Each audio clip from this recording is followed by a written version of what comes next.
কমা দিয়ে ওআর দিই, এটা জাস্ট লজিক্যাল রিলেশন। এখানে কিন্তু কোনো ম্যাথ ভেরিয়েবল এখানে দেইনি।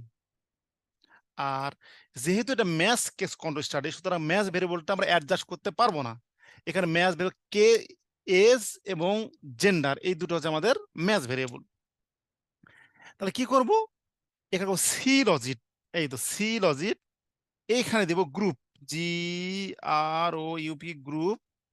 এই গ্রুপের মধ্যে আসবে আইডি। এই আইডির মধ্যে কিন্তু ম্যাথ ভেরিয়েবল আছে কেস কন্ট্রোল, এই দিয়ে দিলাম আমি। এই হচ্ছে আমাদের অর শেষও 2.4, আগে ছিল 2.2, এখন হয়ে গেল 2.4, আমাদের স্ট্রেংথটা বেড়ে গেল।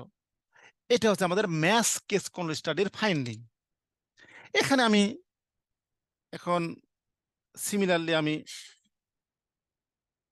এখানে আই বি ওয়ান ডট দিব,